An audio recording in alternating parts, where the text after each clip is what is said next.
Muito boa noite, meus queridos, minhas queridas. Está começando mais um Resenha Pastoral, o seu livecast de assuntos cristãos.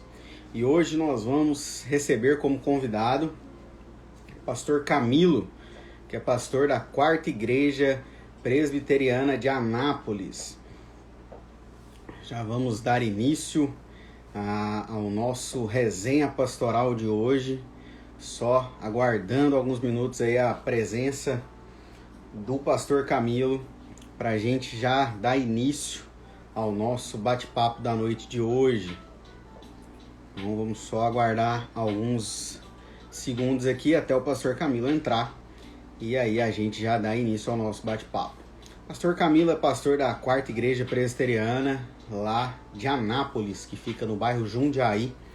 É uma igreja querida, amo a Quarta Igreja. Minha mãe sempre foi muito ativa ali na Quarta Igreja, sempre esteve presente e acabava que eu participava também das reuniões da Federação de Mulheres da Igreja Presbiteriana, e então eu sempre acabei tendo muito contato com o pessoal da Quarta Igreja Presbiteriana. Só um minuto aí até o pastor Camilo entrar, vou ver se eu falo com ele aqui, que o pastor Camilo já era para estar aqui para a gente dar início ao nosso resenha pastoral de hoje. Deixa eu ver se eu falo com ele aqui. Deixa eu ver se ele já entrou, ainda não. Estamos só aguardando o pastor Camilo entrar na nossa live para a gente começar o resenha pastoral de hoje. Vamos ver aqui. Deixa eu avisar ele aqui que eu já tô aqui aguardando ele, né, pra gente dar início ao resenha de hoje. Ele já tá entrando, acabou de me responder aqui, já vamos dar início. Fica aí comigo, não sai daí não, que o nosso convidado já tá chegando aqui no resenha pastoral.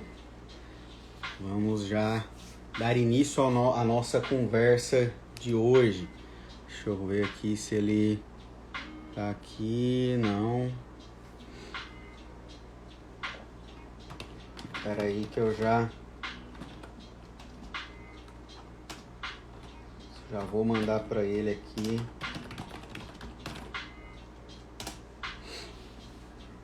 Acho que ele tá na minha outra página, por isso que ele ainda não apareceu aqui ainda. Ele falou que tá tentando e não achou ainda. Mas, como eu falei, pastor Camilo é um pastor muito querido meu, da minha família. Conheço ele há muitos anos que ele pastoreia a Quarta Igreja Presbiteriana em Anápolis.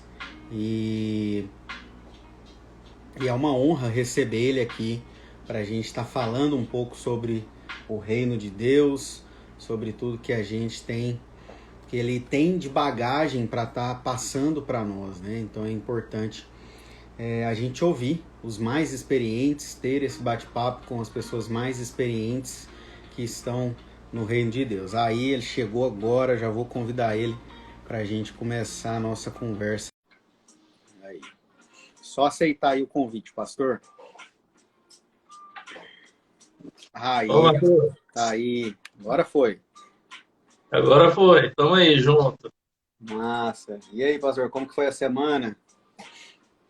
A semana foi corrida, né? Foi uma semana de reuniões aqui em Anápolis, né? Entre pastores e presbíteros.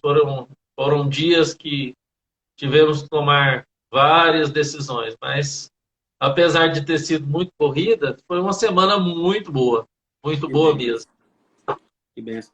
Pastor, se apresenta aí. Eu já fiz uma introdução aqui, que você é pastor da Quarta Igreja, mas fala aí, casado, o nome da esposa, filhos, da onde que o senhor é? Você é de Goiás? Da onde que é? Eu sei que você mora em Eu, Goiás agora. eu sou casado, né? Sou casado com a Cássia, tenho duas filhas, né? Uma é a Ana Luísa, que tem 19 anos, faz medicina na Evangélica. Que benção. Tenho uma pequenininha de 5 anos, que é a Carolina. Uhum. Então, sou anapolino do pé rachado, nasci e fui criado aqui na cidade de Anápolis, em Goiás. Que benção. Ontem até estava comentando, nunca saí e não sei se Deus ainda vai te ter tirar algo daí. para mim fora de Anápolis, né? Então, sou bem enraizado aqui em Anápolis, né? E sou pastor da Quarta Igreja Presbiteriana de Anápolis. Agora, em Sim. fevereiro, vai fazer 9 anos que eu sou...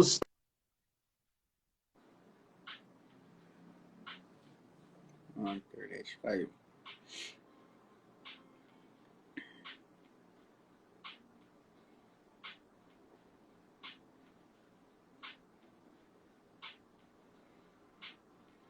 Acho que a internet dele caiu. Vamos ver se reconecta.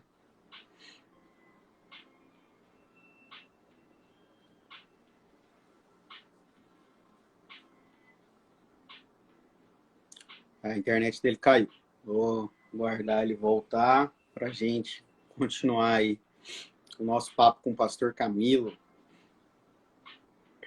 Deixa eu ver se ele já voltou aqui. Voltou.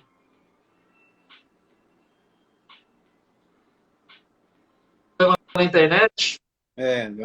Caiu a internet.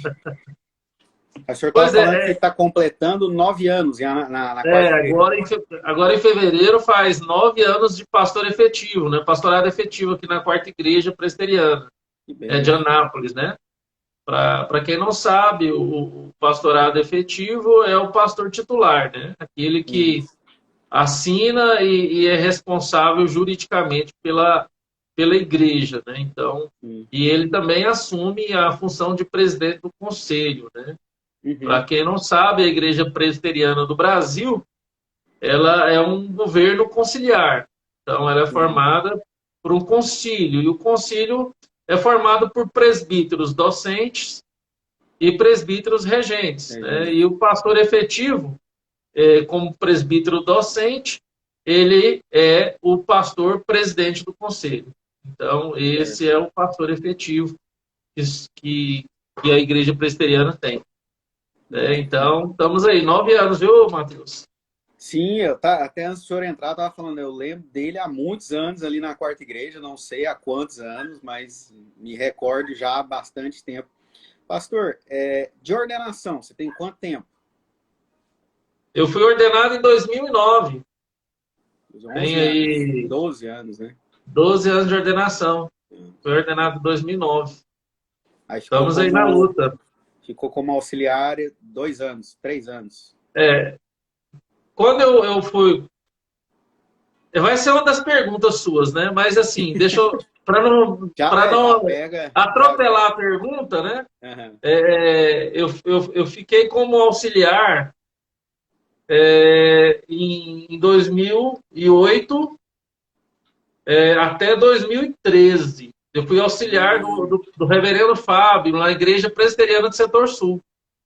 Sim. Então, eu saí daqui como seminarista, eu era seminarista eu fui seminarista na Pioneira, de 2000 a 2006.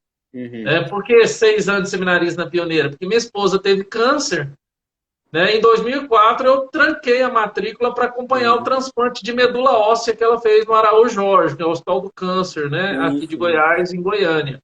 E aí eu voltei.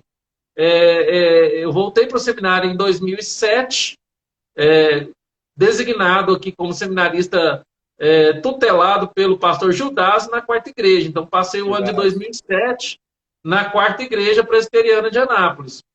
E aí, no final de 2007, recebi um convite para ser pastor de adolescentes na Igreja Presbiteriana do Setor Sul. Sim. Então, aí eu fui para lá, fiquei 2008, 2009, 2010, 2011, 2012.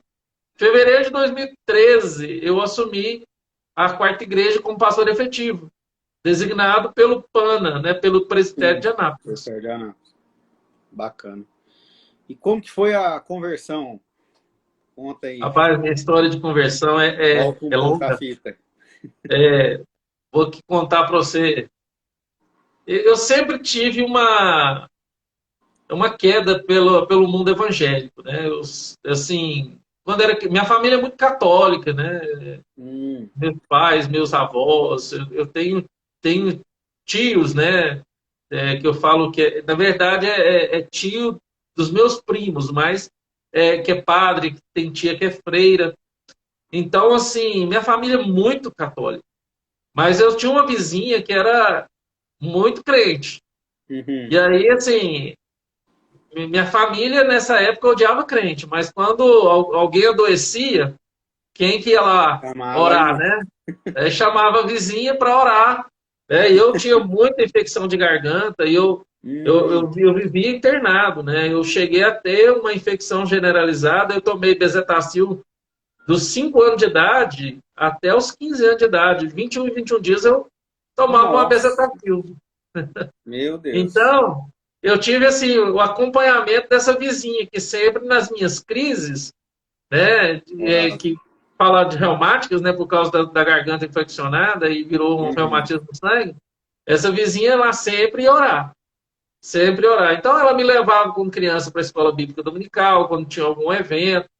Cheguei na minha infância a ir numa EBF da Igreja Presbiteriana Pioneira, Uhum. levado também por uma vizinha.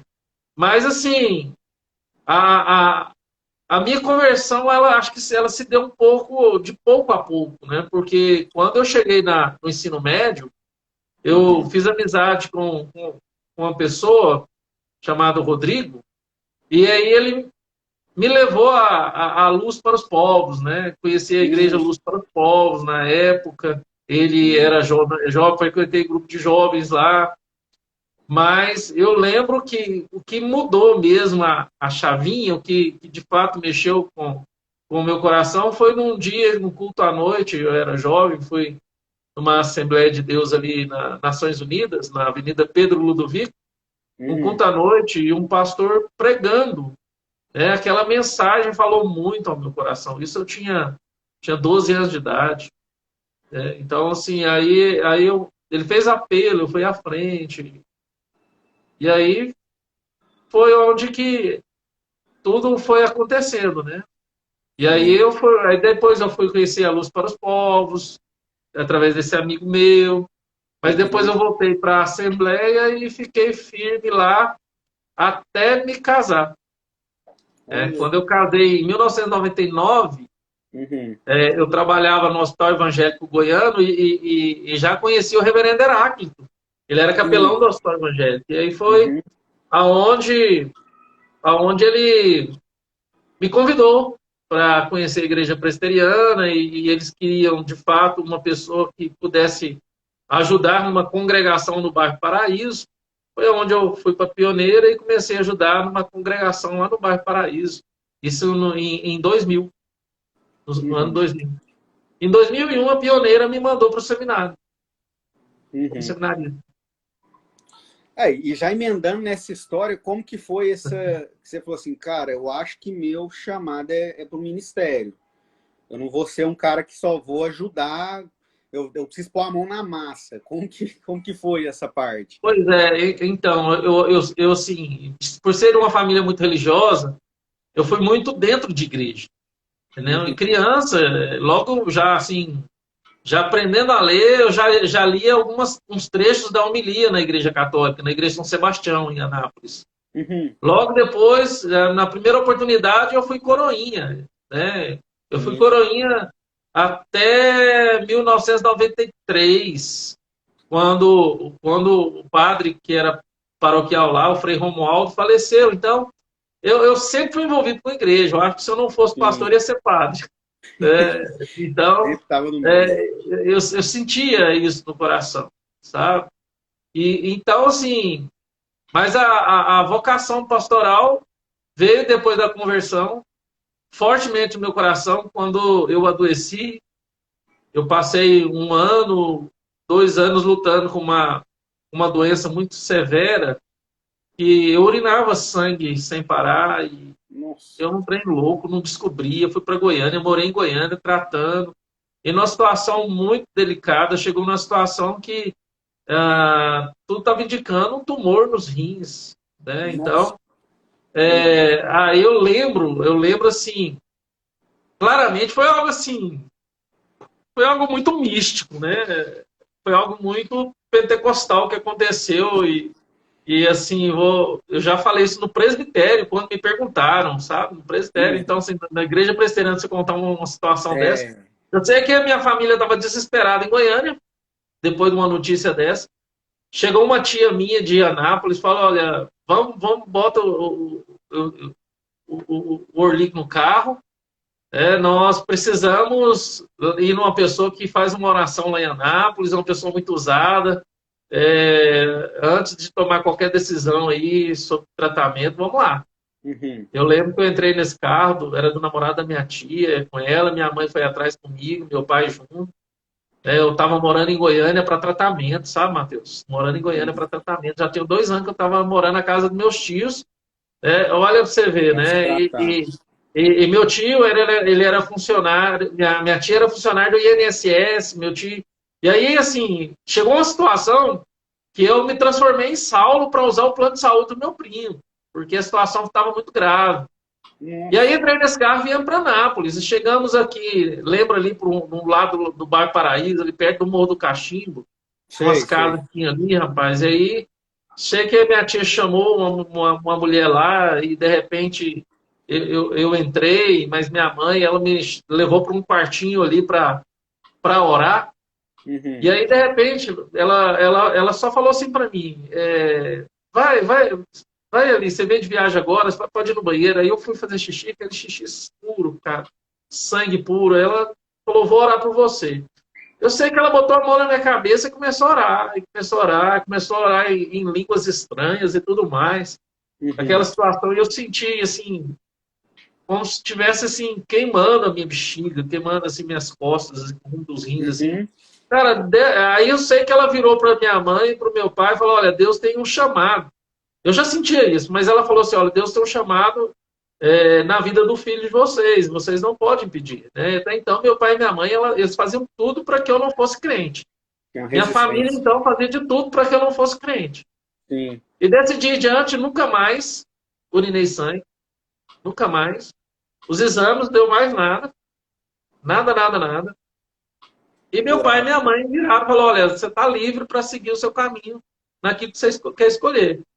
E aí, desse dia em diante, eu firmei na igreja, lá na Assembleia de Deus, na época que eu era, ali das Nações Unidas, e a história seguiu. Né? E eu sempre com isso no coração. Tanto é que quando eu terminei o ensino médio, eu falei assim para minha mãe, eu vou prestar o vestibular, porque eu queria, meu irmão era contador, e eu gostava muito de ciências contábeis também, eu falei, vou prestar o vestibular. E quero ir para o seminário. Então, se eu não passar no vestibular, né, eu vou para o seminário porque eu quero ir para o seminário. E aí eu fiquei como excedente, né, fiz o vestibular da UEG, fiquei como excedente em ciências contábeis. E aí eu falei, isso é a resposta de Deus, então vou para o seminário. E eu fiz a matrícula no IBA, no Instituto Bíblico de Anápolis, que eu era da Assembleia, era o seminário que eu conhecia. E aí eu fui, matriculei e comecei a estudar no IBA.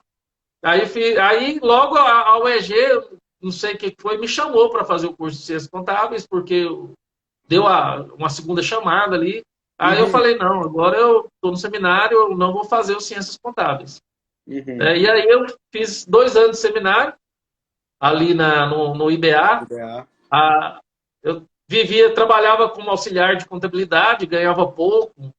E eu falava, gente, eu preciso ou eu ganhar mais ou ganhar um desconto. Aí eu lembro, eu ganhei uma bolsa lá na Igreja Batista, Pastor Jesus. Aí eu saí do IBA, aí eu fiz mais 2 anos lá no CTCBAN, do Batista. Aí, quando eu fui para a presbiteriana me encaminhou para o CTCEB, o Cristão Evangélico. Aí eu fiz mais 2 anos lá, então já foi 6 anos de seminário. 2 na Assembleia, 2 no Batista e 2 no CTCEB. Não, 1 no CTCEB, desculpa. 1 no CTCEB. Porque eu estava na presbiteriana. E aí mudou, a lei na presbiteriana mudou, e que para ser pastor presbiteriano não podia fazer o seminário. Outro seminário a não ser o presbiteriano. Aí eu fui para Goiânia. Fiz o vestibular, que sempre tinha que fazer a prova de vestibular para entrar no seminário Sim, presbiteriano, sim. passei e comecei o seminário presbiteriano. Uhum. Comecei em 2002, porque em 2001 fiz o CTCL, né? Aí em 2002 comecei o seminário presbiteriano, indo em Goiânia, né? Então, Sim, sim. foi, Deus foi confirmando essa vocação e esse chamado pastoral gradativamente. E foi algo assim muito forte no meu coração. E isso era desde criança, né? Eu achava que eu iria ser padre, né? Uhum. Tanto é que eu fui coroinha há muito tempo, né? E quando Cristo me encontrou, né? Uhum. Aí eu pude entender claramente o que Deus tinha e o que Deus queria. Nossa. E foi bênção de Deus. Então, se for somar tudo aí, vai dar uns 10 a 12 anos aí de seminário.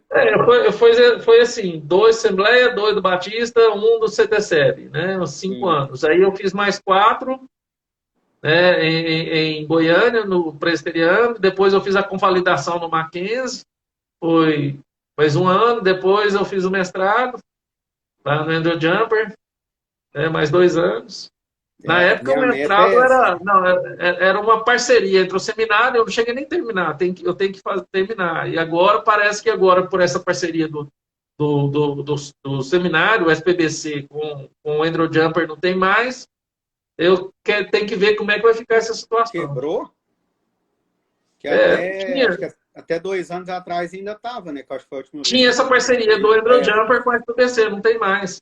Ah, não sabia que tinha acabado. Que Não, eu não até tem eu ia mais. falar, Fê, a minha meta é ir pro Under Jumper também. É Tô me bênção de Deus. organizando para ir para lá. É Mas bênção de bacana. Deus. Mas é muito bom, né? Under Jumper é Aí, muito bom. assim, a gente nunca para de estudar, né? A gente nunca para Essa de é a ler, a verdade. gente nunca para de aprender. Então, para mim foi muito bom o tempo que eu passei no seminário da Assembleia, o tempo que eu passei lá no Seminário Batista, lá do Pastor Uhum, Jesus, CTCBAN, uhum, e o tempo que eu passei no CTCEB, e o tempo que eu passei no SPBC.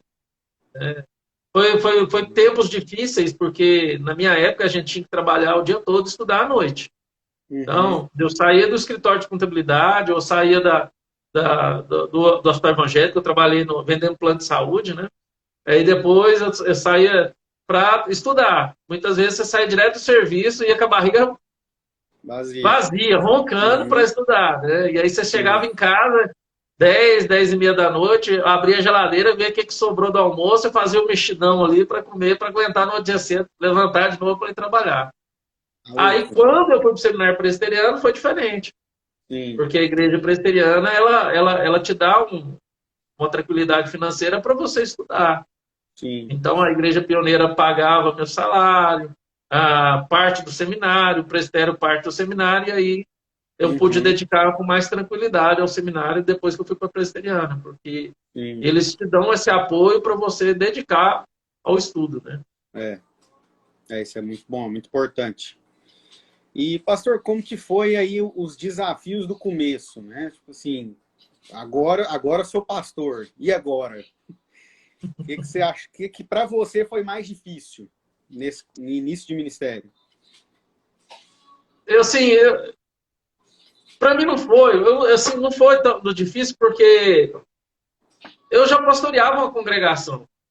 Quando eu fui ser seminarista da Pioneira, eu fui pastorear uma congregação no bairro Paraíso, na Avenida Cachoeira Dourada, ali perto do Feirão. Sei, E sei. aí ali fui Conheço. agregando experiências, fui tendo experiências e aprendendo como pastorear.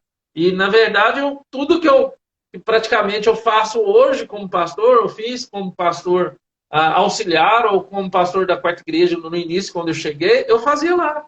Eu Uhum. aconselhava casal, eu fazia visita a idosos, eu fazia impacto evangelístico, eu elaborava retiros, acampamentos, eu pregava nos domingos, a escola dominical. Então, eu Tava... fui tendo. As dificuldades foi quando eu era seminarista, quando eu tomava conta dessa congregação, Sei. acompanhado por um evangelista que me ajudou bastante, que era o seu Elvésio, um evangelista de muita experiência, que me acompanhou muito, muito, muito mesmo. Quando eu permaneci lá na congregação do bairro Paraíso, o seu Verso me ajudou bastante com as experiências dele. Então, foi algo que acrescentou. E quando eu fui ser pastor auxiliar, eu aprendi muito. Eu aprendi muito no pastoral do auxiliar. Quando eu assumi o pastorado efetivo, embora alguns desafios, né, que eu enfrentei, desafios de contexto, quando eu assumi a quarta igreja, né, tudo aquilo que eu vivi, tudo aquilo que eu passei, me deu experiência para pastorear a quarta igreja. Né? Então, foi desafio, teve momentos difíceis, tivemos, e com a experiência, com a maturidade, as coisas vão melhorando, sabe, Matheus? Vão melhorando. Com certeza. É perceptível isso. Sim. Que o senhor já. A próxima pergunta você já me respondeu, né? Que é há quanto tempo que o senhor está na quarta igreja? Então, são 9 anos, né? E aí a próxima pergunta é: tipo, o senhor estava pastoreando uma congregação no bairro Paraíso, que é uma região mais afastada, né? Um bairro tecnicamente periférico. Acho que naquela época era mais, né? Acho que hoje melhorou bastante. Mas violento na época, né? O bairro Paraíso era muito violento na época. Sim. Eu tô aqui fazendo as contas aí, há mais de 10 anos atrás era bem violento, né? Hoje melhorou bastante. Eu acho que melhorou bastante, né? Porque Anápolis continua sendo uma cidade violenta. Bairro Paraíso hoje é outro bairro. Outro bairro. E como que foi essa transição de sair de um bairro de região periférica e ir para, digamos, a área nobre da cidade, né? No bairro Jundiaí? E, ao mesmo tempo, que é um grande desafio por estar na área nobre e ter um monte de bar, pub, boate, tem um monte de coisa em volta da igreja, né? Como que foi para você essa transição e como que tem sido, né, estar, né, nessa situação? Eu vejo a igreja como lidar com pessoas, lidar com gente. Né? Sim. Embora o bairro Jundiaí ele tenha muitos restaurantes, muitos bares, muitos tem boates aqui perto, tem muita coisa. A igreja é uma igreja familiar. Sim. Uma igreja muito familiar. São famílias que frequentam a igreja e se torna um ambiente muito acolhedor. Então, assim, quando se entra alguém visitando, vê que claramente a quarta igreja, aqui onde eu sou pastor, é uma igreja muito acolhedora, muito familiar. Então, a pessoa se sente acolhida. Esse é o importante, sabe, Matheus? Embora a gente o Jundiaí ainda é um bairro residencial, pelo menos na parte que eu estou, né? Porque agora tem 2 igrejas presbiterianas no Jundiaí. A igreja onde o reverendo Neusmani ele pastoreia já fica entre esses bares. A igreja ela tá no meio dos bares, dos restaurantes, né? Eu já estou na parte mais residencial do Jundiaí. Então, em relação a esses desafios, para mim fica mais fácil. Mas é sempre um desafio para nós de forma evangelística, né? Como a gente pode alcançar, né, esses frequentadores desses ambientes, como a gente pode, de fato, ser uma igreja relevante em meio a esse contexto, né? Sim. E quais são aí as estratégias, né, que o conselho, né, com o senhor sendo presidente do conselho da quarta, quais as estratégias que a igreja tem usado aí para alcançar essas famílias que estão em volta, né, da igreja? Mateus, a quarta igreja,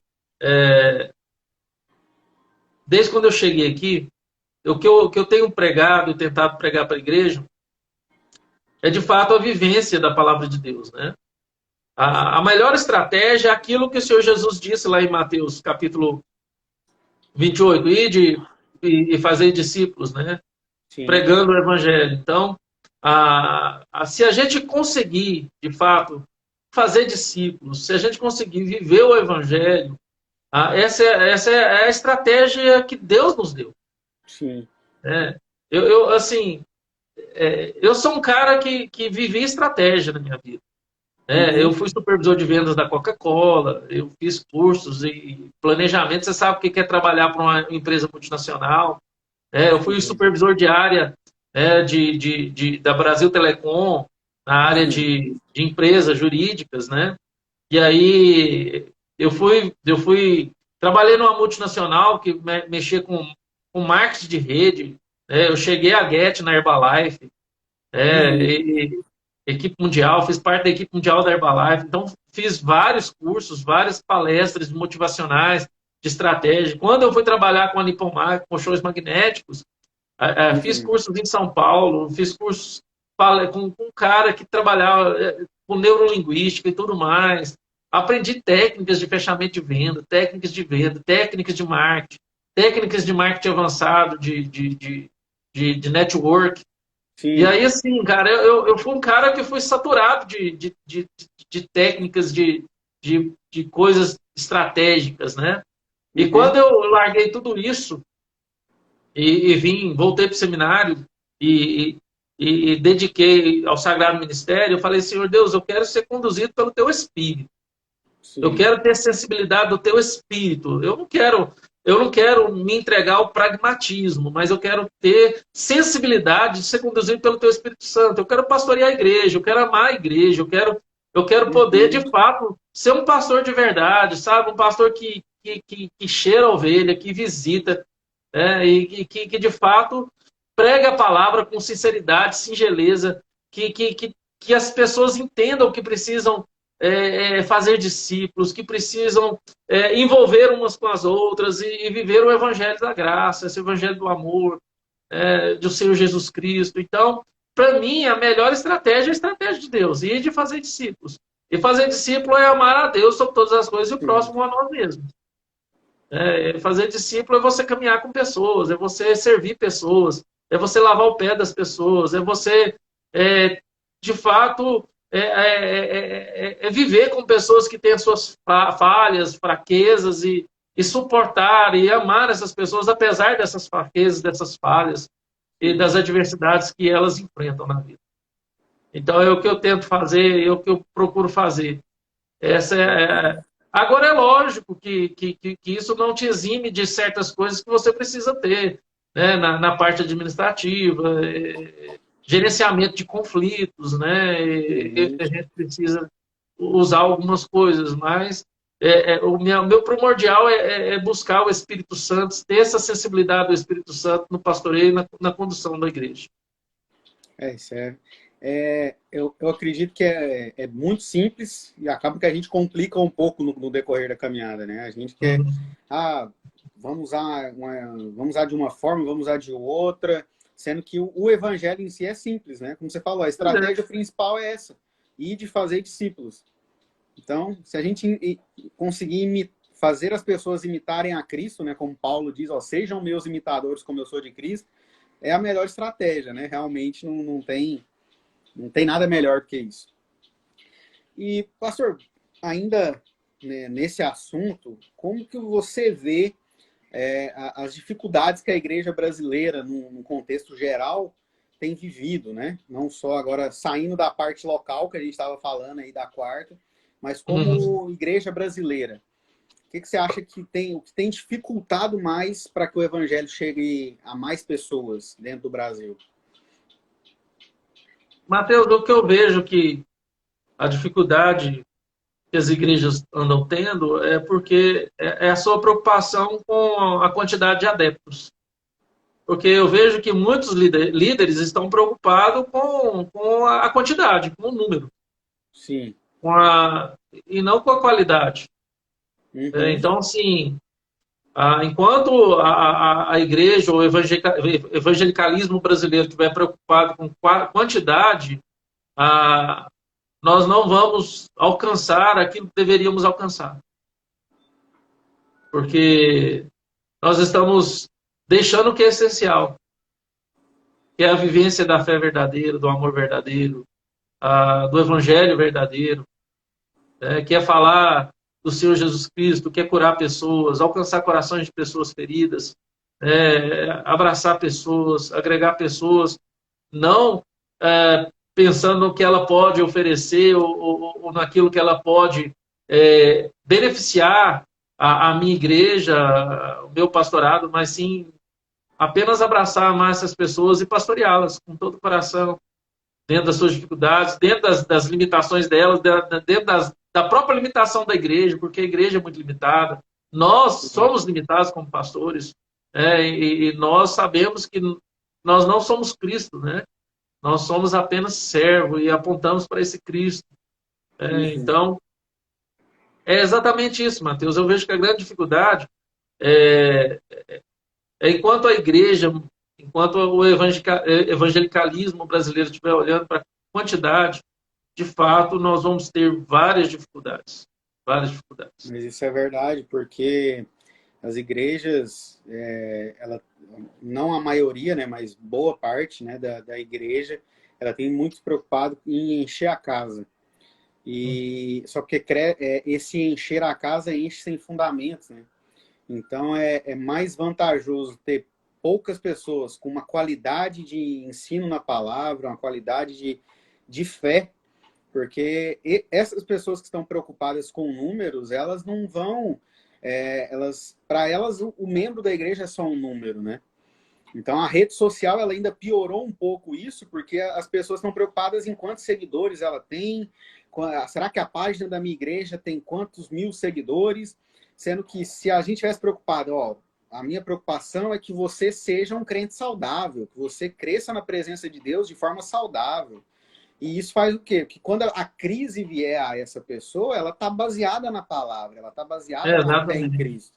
E ela não vai... Porque o que acontece com essas pessoas que estão preocupadas com números? Elas não dão fundamentos, né? Elas não dão ensino. E aí, quando vem a crise, Deus está em pecado, ou Deus me abandonou, e aí abandona a fé também, né? Então, é um problema isso, e realmente eu concordo plenamente com o senhor. Realmente a gente precisa cuidar mais, né? Dar esse amor, ter esse cuidado, como o senhor está falando aí, que realmente é algo que a igreja vive, a igreja precisa viver isso, né? Toda igreja deveria viver isso. Pastor, voltando um pouco para a quarta, né? E a sua administração ali como presidente do conselho,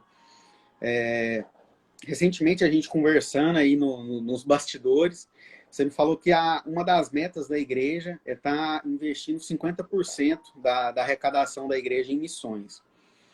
Isso. E como que foi assim, não, a gente precisa disso, a gente precisa olhar para isso também. Eu sei que a demanda da igreja ela é gigantesca, né? A gente precisa, eu como de origem presbiteriana, eu sei que aquela assembleia ali, né, até chegar na assembleia, tem muitas coisas que são planejadas, né? Então, essa semana mesmo foi a semana do PANA, de reuniões, de planejamentos, né, e tudo mais.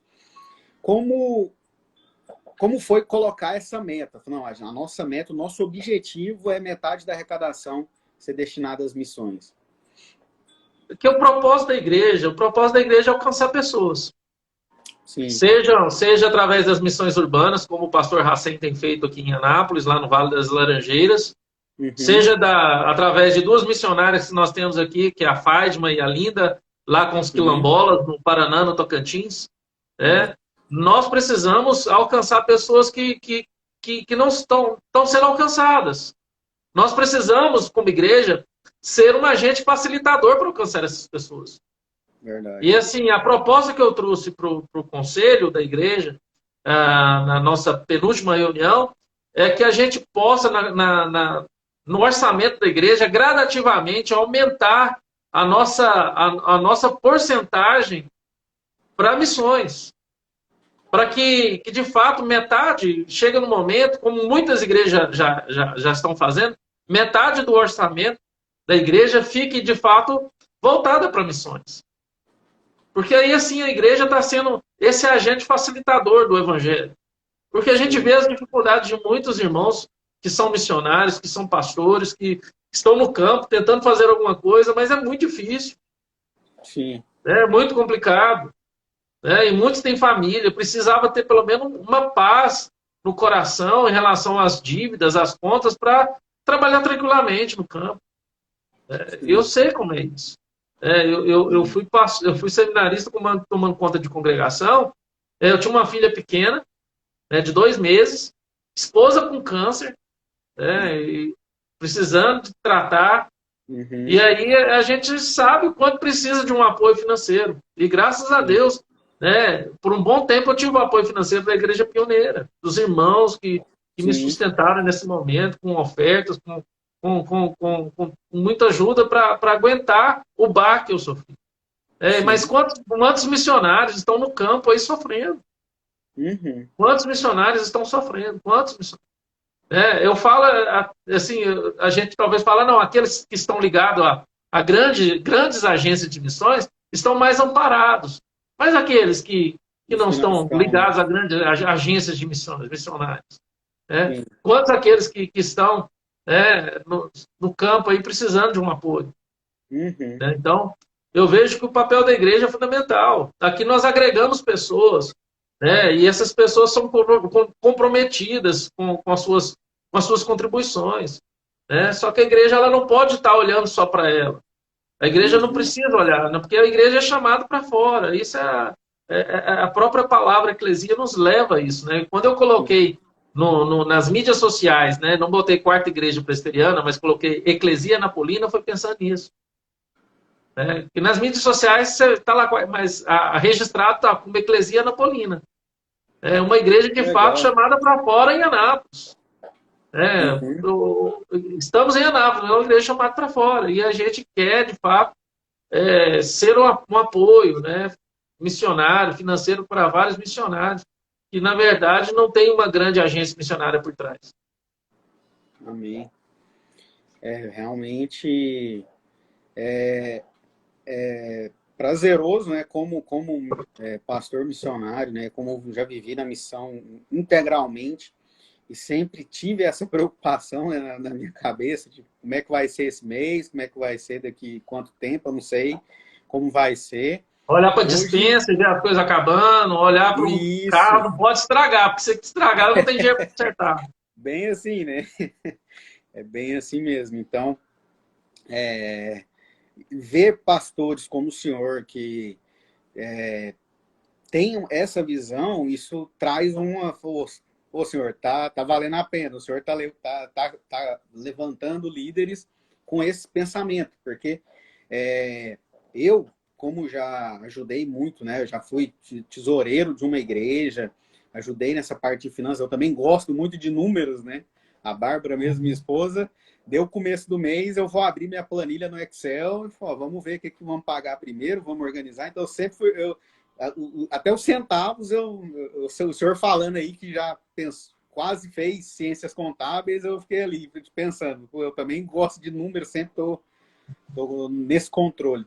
Então, por eu já ter trabalhado nessa área, assim, principalmente voltada para a igreja, né, missões e tudo, ver uma igreja, né, focar metade da arrecadação, para mim é um motivo de felicidade, porque eu sei que tem muitas igrejas que estão chegando aí aos 50%, até mais de 50%, a gente conhece, mas não são tantas.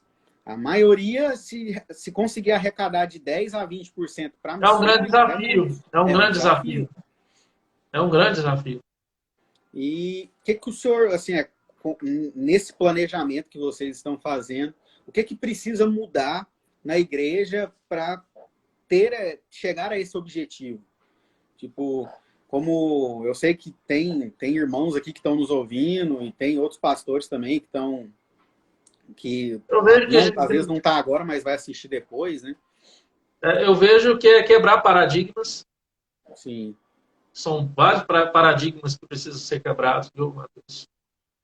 Eu vejo que é exercitar a fé, Sim. porque viver para Cristo é viver por fé. Uhum. É viver por fé. É lógico, com o pé no chão, Claro. porque a fé não é dar um tiro no escuro. Uhum. A gente tem que ter o pé no chão.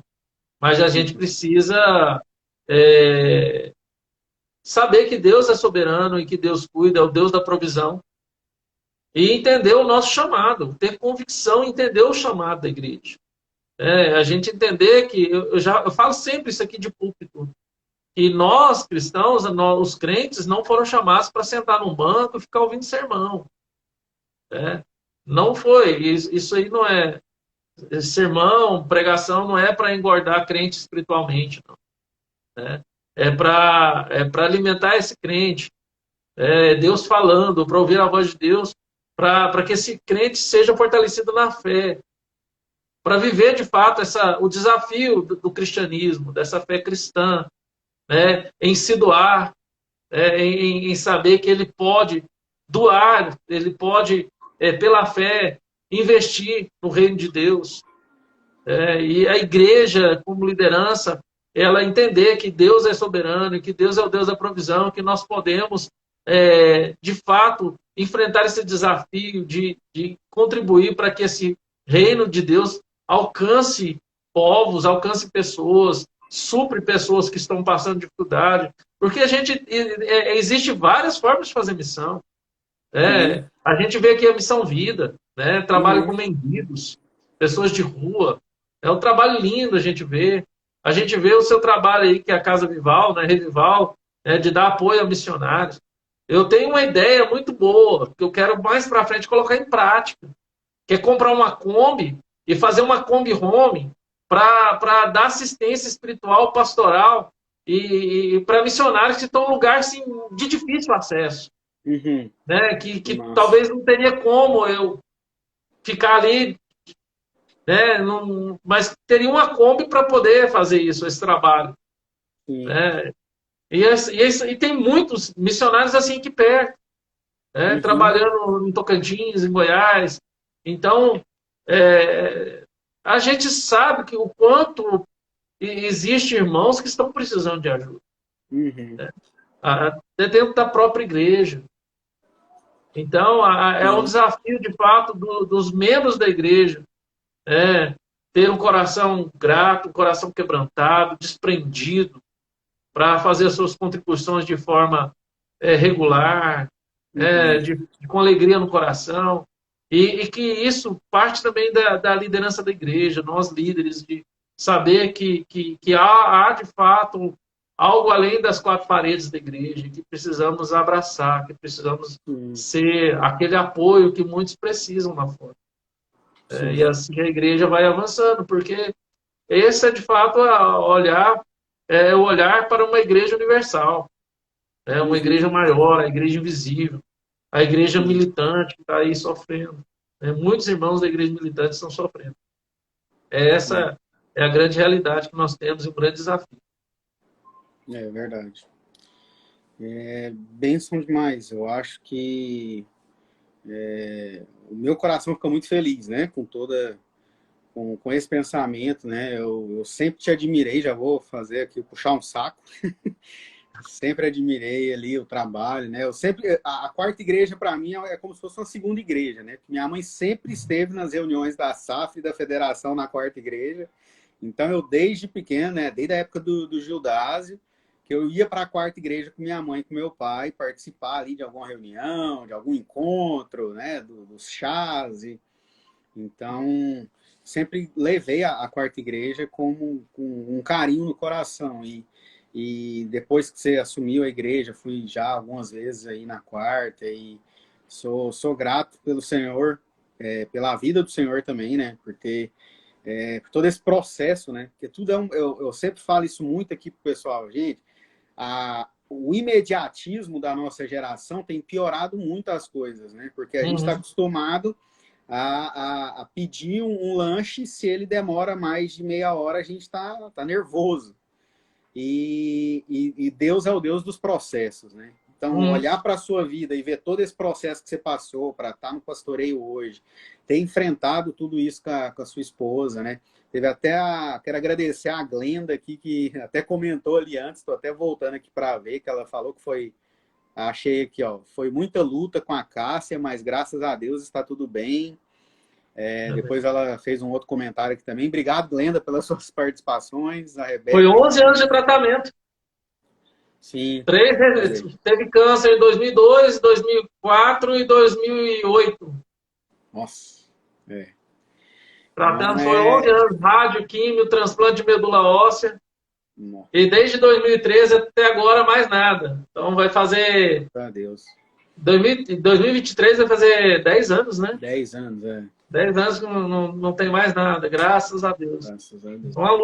Uma luta interessante, Matheus. Eu não sei se a Cássia, depois de 11 anos de tratamento, ela não tinha mais folículo para engravidar. A gente foi numa médica que é geneticista lá em Goiânia, médica famosíssima lá. Sim. E aí a Cássia fez os exames e falou, olha, Cássia, se você engravidar, você pode trazer aqui que eu vou ficar com sua filha, com a criança, né? Uhum. E eu estava passando por uma fase muito difícil com a varicoceles no testículo. Eu fiz exame também. Não tinha como, né? Uhum. E aí a gente parou de preservar. E passou pouco tempo, a Cássia estava grávida da Carolina. Tá certo. E veio a Carolina aí para alegrar e para fazer a gente reviver de novo a paternidade, a maternidade, né?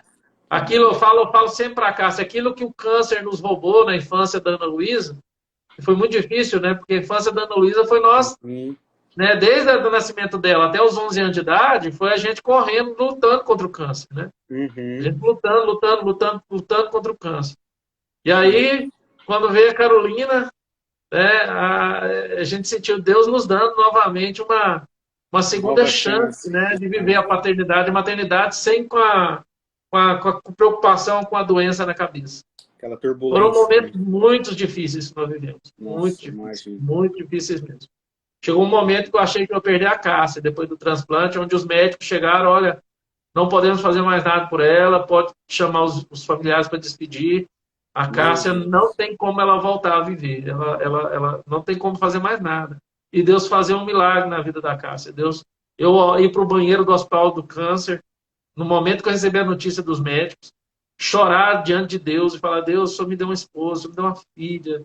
Eu queria que o Senhor curasse a minha esposa. Eu não quero que ela vá embora. Eu preciso da minha esposa. Aí eu volto para o quarto, choro em cima do peito dela e peço para Deus e Deus faz um milagre. Desse dia em diante, Deus restaura a vida da Cássia milagrosamente, dia após dia, até ela sair ali daquela TMO, que é uma UTI do Araújo Jorge, desenganada, para se tornar mãe de novo. Né? Foi assim, um milagre de Deus. Milagre de Deus. Deus é bom mesmo. Realmente, merecer a gente não merece, né, pastor? Aí, eu sempre brinco que a gente não presta, mas Deus é bom. Deus, ele... Apesar de quem somos, né? Deus é bom. Pastor, já está dando quase 1 hora de conversa aqui, e a conversa tá boa, dá vontade de continuar, mas não quero perder muito tempo ali. Mas, cara, fantástico. A gente cresce muito, né, com as histórias. E as experiências, né? Ver todos esses processos que vocês passaram, né?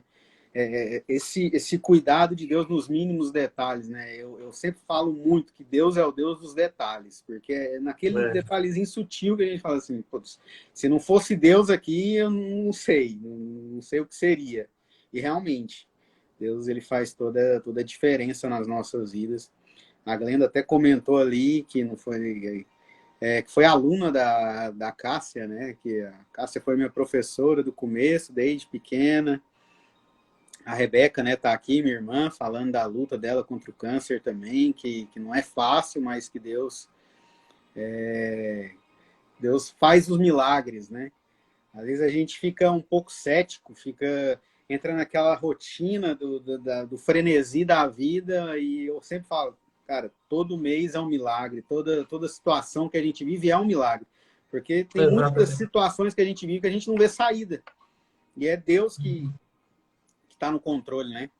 Não adianta a gente querer ficar com o controle da vida na mão. Quem controla é Ele que é o dono do controle. Pastor, muito obrigado aos que estão conosco. Obrigado, eu que agradeço, Matheus. Eu que agradeço mesmo, a amizade, o carinho. Eu te admiro muito, eu admiro o seu esforço, eu admiro sua luta, sua persistência. Eu vejo que Deus tem te dado força, apesar das grandes dificuldades que você tem enfrentado, mas eu vejo que você é um homem persistente. Né? E Deus vai te honrar, eu tenho certeza. Não Amém. porque você merece, mas porque Sim. você ama a Deus. É uma pessoa que eu vejo que ama a Deus. Todo coração. E apesar do sofrimento, apesar dos nãos, apesar das dificuldades, tenho certeza que as coisas vão melhorar, viu, meu irmão? Tenho certeza. Amém. Né? Eu Amém. admiro aí sua garra, sua garra, sua Obrigado, resiliência, pastor. né? Sua resiliência É, me chama muita atenção. Que Deus te abençoe, Mateus. eu falo muito que desistir não é uma opção. Às vezes a Bárbara até briga. Fala, às vezes tem que desistir. Eu falo, não, tem coisa que ele não pode. Tem que ser persistente. Mas Deus vai renovando as forças, né? Como o senhor fala. Exatamente, exatamente.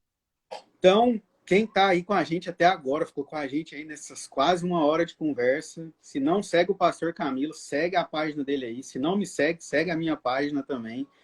Que está sempre por dentro aí de tudo que tem acontecido, tanto aqui em Criciúma como aí em Anápolis. Se você é daí de Anápolis e não conhece a Quarta Igreja, faça uma visita em frente ao Feirão do Jundiaí.